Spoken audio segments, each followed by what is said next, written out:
আমার মায়েরা, আমার বোনেরা, অনেকে আপনাদেরকে বলে তোমরা যে আজকে ঘর থেকে বের হইয়া ছাদে উঠলা, ছাদ থেকে বাইরে আরেক ঘরে গেলা, তোমাদের কি অনুমতি আছে?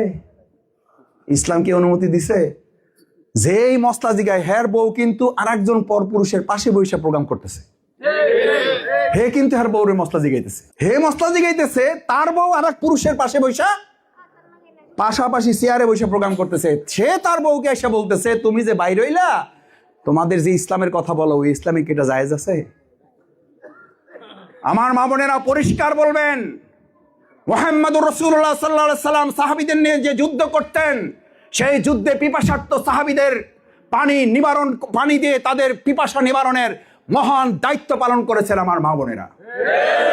এই ইসলাম প্রতিষ্ঠার জন্য সর্বপ্রথম ভাইদের আগে জীবন দিয়েছে আমার মায়েরা। সর্বপ্রথম ইসলামের শহীদ হচ্ছে হযরত সুমাইয়া রাদিয়াল্লাহু তাআলা আনহা।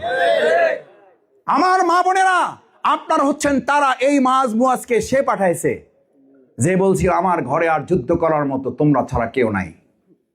মুহাম্মদকে সাল্লাল্লাহু আলাইহি সাল্লাম গিয়ে বলো আমাদের দুটো রাস্তা আমার মা খোলা রেখেছেন, হয় যুদ্ধ করে শহীদ হতে হবে, না হলে গাজী হয়ে এখান থেকে ফিরতে হবে, মাঝখানে কোনো পথ নাই।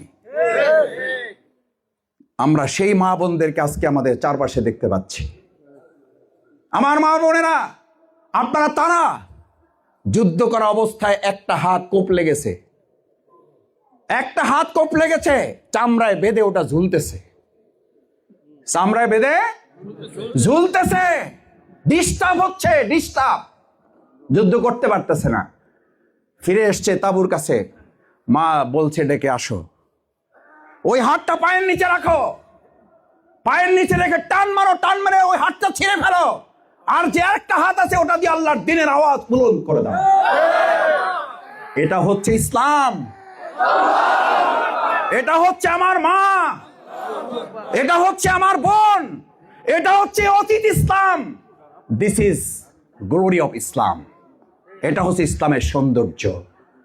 সেই মা, সেই বোন আজকে যারা এখানে আছেন, এই দাওয়াত ঘরে ঘরে পৌঁছাবে দেওয়ার জন্য আপনাদেরকেও, বীর যে বানা এখানে আছে, বীরঙ্গনা শব্দ আছে না নাই? আমরা ৭১-এর যুদ্ধে আমাদের মা বোনদের ইতিহাস তুলে ধরি, তাহলে আমাদের ইসলামের বিজয় আমাদের মা বোনদের ইতিহাস থাকবে না?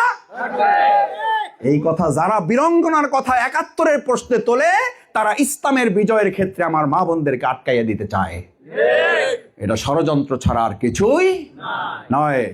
৭১-এ যদি বীরদের পাশে বীরঙ্গনা থাকে, ইসলামের বিজয়ের জন্য বীরদের পাশাপাশি আমার মা বোনদের বীরঙ্গনার দায়িত্ব থাকতে হবে। আমাদের ভাইয়েরা যেমন শহীদ হবে, প্রয়োজন হলে আমার মা বোনেরাও শাহাদাতের তামান্না নিয়ে ময়দানে কাজ করবে। সে কারণেই আসুন, আজকে এখানে যারা কষ্ট করে উপস্থিত হয়েছেন, ঘরে ঘরে জনে জনে বারে বারে একটা আহ্বানে নিতে হবে, আসুন এবার সৎ যোগ্য নেতৃত্ব দিয়ে আমরা বাউফলটাকে গড়ে তুলি।